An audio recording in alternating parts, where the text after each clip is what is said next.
शिव महापुराण की कथा पुरुषोत्तम मास के इस पावन अवसर पर श्री पुरुषोत्तम शिव महापुराण की कथा श्रवण करने का सौभाग्य अपन सभी को घर बैठे ऑनलाइन श्रवण करने को प्राप्त हुआ है। बटकेश्वर महादेव और पिपलेश्वर महादेव। पिपलेश्वर महादेव जिस जगह पर दधीची ऋषि की धर्म पत्नी सुवार्च के सम्मुख में दधीची ऋषि के प्राण देवता ले लेते हैं, अस्थियों का कंकाल हो जाते हैं दधीची बाबा। उनकी धर्म पत्नी रोती हुई अपने पेट पर पत्थर मारती है गर्भ को नष्ट करने के लिए। वहां शंकर भगवान प्रकट होते हैं पीपल के पेड़ के नीचे। शिव जी का नाम पिपलेश्वर महादेव हुआ। जो बालक पीपल के पेड़ के नीचे जन्मा उसका नाम पिपलाद हुआ। दो महादेव अपनी पुस्तिका में लिखकर रख लो, एक बटकेश्वर महादेव और एक पिपलेश्वर महादेव।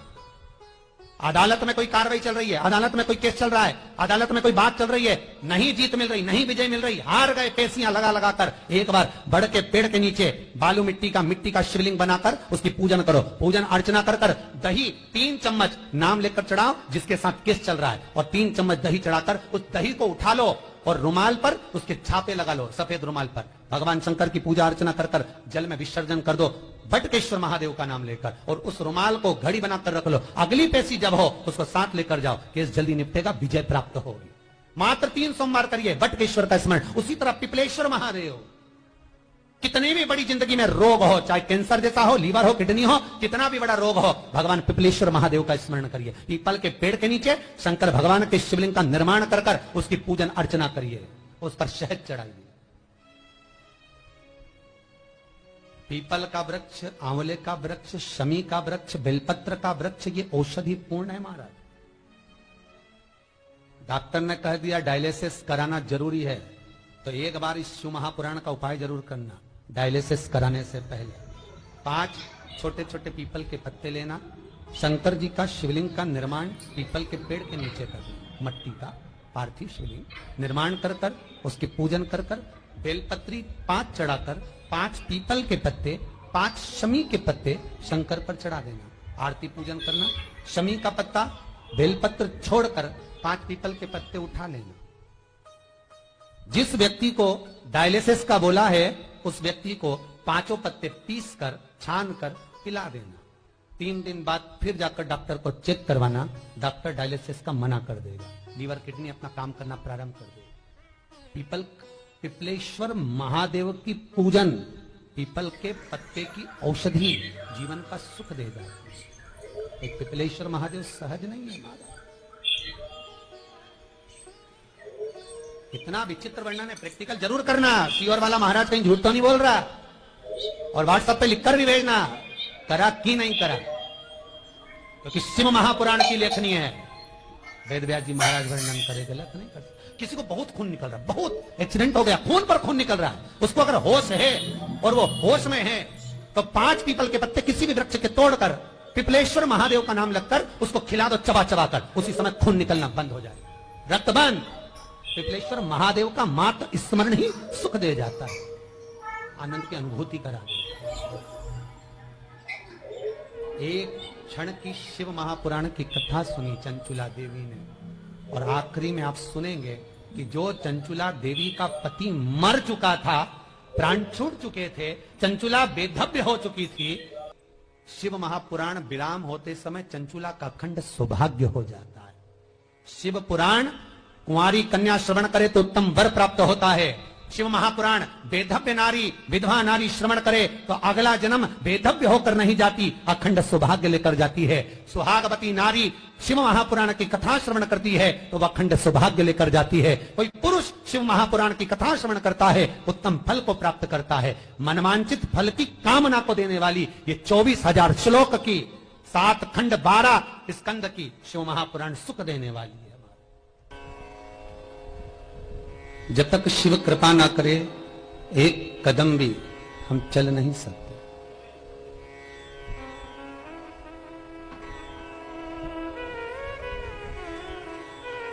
बाबा ने कृपा करी, तब जाकर हम इस पावन कथा को श्रवण करने के लिए बैठे हैं।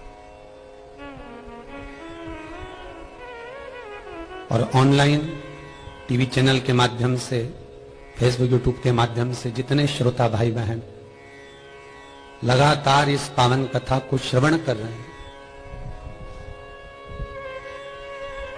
आपके जीवन को धन्यता देता हूं कि भगवान की अविरल भक्ति और मुक्ति का साधन ये शिव महापुराण की कथा, जो जीवन का सुख देने वाली है, वो निरंतर आप सुनकर अपने जीवन को धन्य बना रहे हैं। 21,600 श्वास ये मनुष्य के शरीर से प्रतिदिन निकलती है, और 21,600 श्वास का केवल एक ही स्वरूप होता है कि भगवत भजन में जीवात्मा लगे, कैसे भी रम जाए। 3.5 करोड़ रोम छिद्र का यह मनुष्य का शरीर है, जिसके शरीर पर 3.5 करोड़ रोम छिद्र है। एक एक रोम छिद्र भगवत स्मरण का होना चाहिए।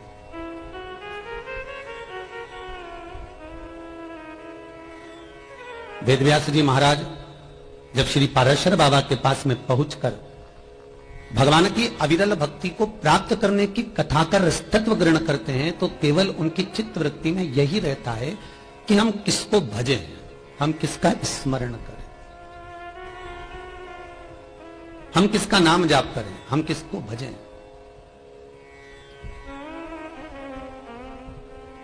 और महाराज कि पापीड़ा रामुख से राम नहीं निकले, राम नहीं निकले रे श्याम नहीं निकले, वो कहीं जाने हरी भजना में जीवन गवाए दियो सजना। जो भगवान की भक्ति में डूबा ही नहीं,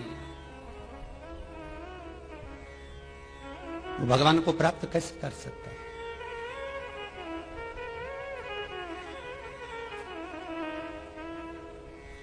चौबीस 24,000 श्लोक की ये शिव महापुराण की कथा केवल भगवान की अविरल भक्ति और मुक्ति के साधन को प्रशस्त करती है।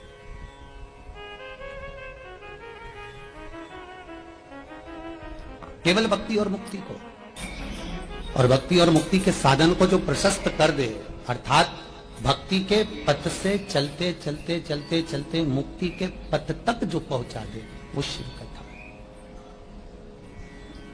वो भगवान शंकर की पावन कथा। 2 कारणों से मनुष्य का जन्म हुआ है, पहले भी कथा में कहा, आज फिर कह रहा। एक भगवान का भजन करने के लिए और एक कर्म का भोग भोगने के लिए। हमें जो शरीर मिला है वो 2 कारणों से मिला, एक भजन करो और एक कर्म का भोग। कितनी योनियां, कितने जन्म हमने निकाल दिए, कितने जन्म हमने निकाल दिए। 84 लाख योनियां काटते काटते काटते काटते मनुष्य की देह मिली है, और वो मानव का शरीर मिला केवल भगवत भजन करने के लिए, उसको भी हम गंवा दें तो ये जीवन व्यर्थ है। मैं धन्यवाद दूंगा करेल परिवार को, जो ऑनलाइन इस पावन कथा को कराकर कोलकाता से अपने जीवन को सार्थक बना रहे हैं, अपने जीवन को धन्य बना रहे हैं। कोलकाता में कथा कराते तो केवल कोलकाता के लोग ही सुन पाते, पर आपने ये कथा ऑनलाइन कराकर पूरे विश्व में, और विश्व में देश और विदेश में इस पावन कथा को पहुंचा दिया, शंकर की पुरुषोत्तम शिव महापुराण।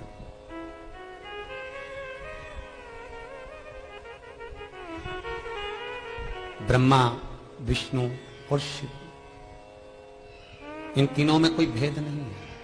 इसलिए शंकर भगवान के शिवलिंग पर जो जल चढ़ता है उसमें 3 टेकियां होती, उसके ऊपर एक कलश रखा होता है, कलश में से बूंद बूंद पानी नीचे गिरता है। ब्रह्मा, विष्णु और महेश, जो बूंद बूंद पानी जमीन पर अर्थात भगवान शिव के ऊपर गिर रहा है, वो ये दर्शाता है कि ब्रह्मा, विष्णु और महेश हम तीनों एक है, हमें कोई भेद नहीं है।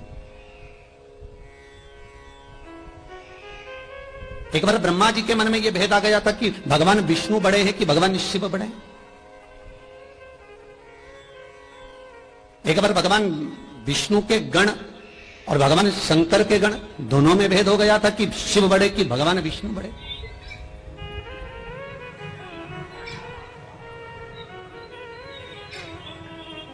ये दोनों में बड़ा है कौन?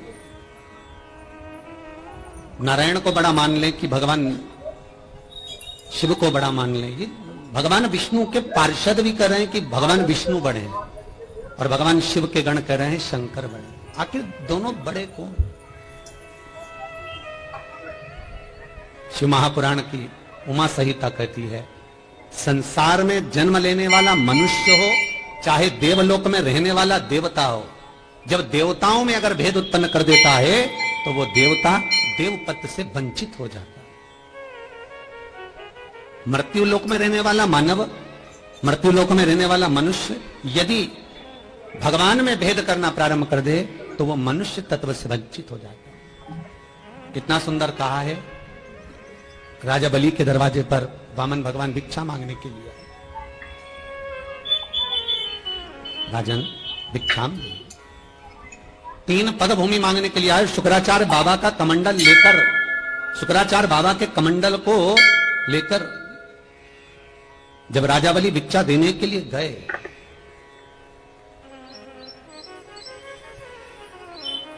मात्र कमंडल को लेकर, और राजा बलि के सामने शुक्राचार्य जी कहते हैं तुम कमंडल लेकर कहां जा रहे हो? दरवाजे पर कोई भिक्षा मांगने आया है, ब्राह्मण का बालक है। शुक्राचार्य जी की बुद्धि ठनक गई कि ब्राह्मण का बच्चा हो चाहे बुढ़ा हो, थोड़े में तो काम चलता नहीं, और ये ब्राह्मण का बच्चा अगर 3 पग भूमि मांग रहा है तो ब्राह्मण का बालक नहीं होगा। जरा हमको चलकर देखने दो, हे कौन है? महाराज गए, 3 पग भूमि चाहिए हमको। शुक्राचार्य जी ने मना कर दिया राजा बलि को कि ये दरवाजे पर जो खड़ा है ये ब्राह्मण नहीं है, दरवाजे पर खड़ा हुआ ये भगवान त्रिलोकी का नाथ भगवान विष्णु है, नारायण। आप इसको 1 पग भूमि का दान मत दीजिए। दृष्टि में भेद हुआ, तब कुसा में से एक कुसा को निकालकर कमंडल की टोटी में डाला और शुक्राचार्य जी की एक आंख चली गई, एक आंख समाप्त, केवल एक ही बची है। तो पूछा शुक्राचार्य बाबा ने भगवान वामन से कि आखिर क्या कारण है कि तुमने मेरा एक नेत्र कर दिया? एक नेत्र करने का कारण क्या है? क्यों करा? किस लिए करा? शुक्राचार्य जी कहते हैं किस कारण से तुमने मेरा एक नेत्र करा है वो बताओ। वामन भगवान कहते हैं तुम्हारी दृष्टि में भेद हो गया था इसलिए तुम्हारा एक नेत्र कर दिया गया। मृत्यु लोक में आकर जो देवताओं में भेद उत्पन्न कर देता है, मृत्यु लोक में आकर जो देवताओं में एक डिस्टेंस उत्पन्न कर देता है कि ये बड़ा वो छोटा, जो भगवान में भेद कर रहा होता है, शास्त्र कहता है उसका अगला जन्म अंध का हो जाता है, नेत्रों से भी।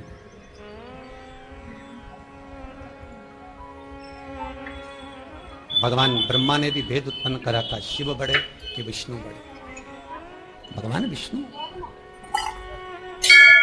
भगवान विष्णु से ब्रह्मा करें तुम्हारे पिता कौन है? भगवान नारायण के मुख से निकल गया जो ये सृष्टि का संहार करता है, जो सृष्टि को निर्माण करने वाला है, जो सृष्टि का निरापूरण करने वाला है, जो सृष्टि को संहारित भी कर सकता है, वो देव अधिदेव महादेव मेरा पिता है।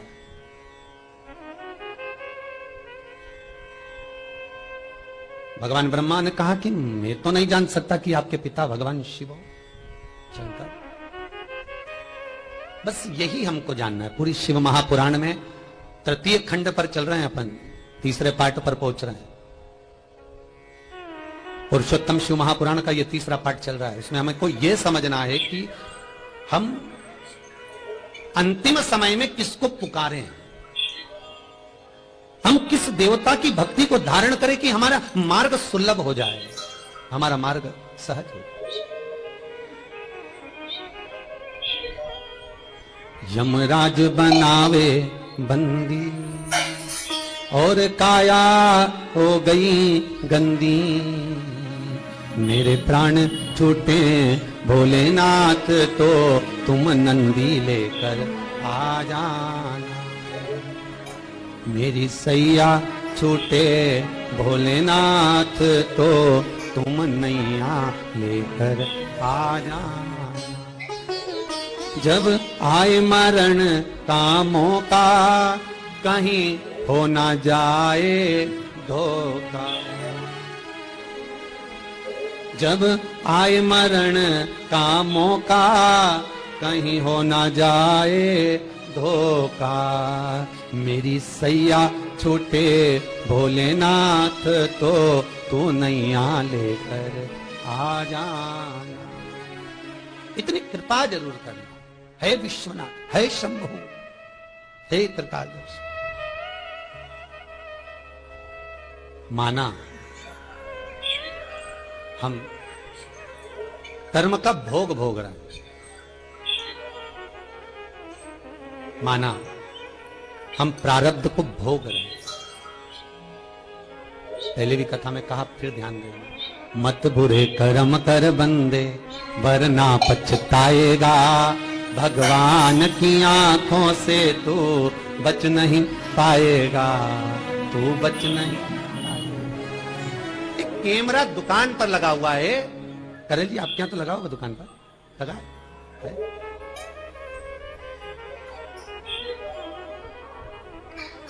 वहां लिखा रहता है आप कैमरे की निगाह में हो। जितने व्यापारी आते होंगे ना दुकान पर, जितने ग्राहक आते होंगे बड़े सावधान रहते होंगे। कैमरा लगा, एक कैमरा भगवान जन्म के समय पर रख देगा। जिस समय आप माता के गर्भ में पहुंचे, गरुड़ पुराण का तीसरा अंश कहता है कि माता के गर्भ में पहुंचकर मात्र 3 महीने पूर्ण होते हैं और भगवान एक ऐसा कैमरा चित्तवृत्ति का, ईश्वर की दृष्टि का आपके पास रख देता है कि जन्म से लेकर जब तक व्यक्ति के प्राण छूटते हैं 21,600 श्वास जो प्रतिदिन निकल रही होती है, वो श्वास जब निकलना बंद होती है तब तक वो कैमरा हमारे भीतर फिट रहता है। भगवान की निगाह में हम रहते हैं। श्री शिवाय नमस्तुभ्यम। हर हर महादेव। पूज्य गुरु जी ने इस वीडियो में मल मास, पुरुषोत्तम मास जो ज्येष्ठ मास 2 महीने का है, ज्येष्ठ मास मल मास है आपकी बार, उसके विशेष उपाय कथा बताए हैं। वीडियो को अच्छे से देखकर समझकर इन उपायों को आपको अवश्य करने हैं। मल मास में आपको क्या क्या चीज़ें दान करनी चाहिए, क्या क्या आपको पुण्य कर्म करने चाहिए, उन सभी का वर्णन इस वीडियो के माध्यम से दिया गया है। गुरुजी ने सभी चीज़ों के दान के विषय के बारे में बताया है। वीडियो को अच्छे से देखकर समझकर इन उपायों को आपको अवश्य करना है। वीडियो अच्छी लगे तो like, share and subscribe. Comment में श्री शिवाय नमस्तुभ्यम हर हर महादेव अवश्य लिख देना। जाते जाते चैनल को सब्सक्राइब अवश्य कर लेना। जय श्री राम, हर हर महादेव, जय श्री महाकाल।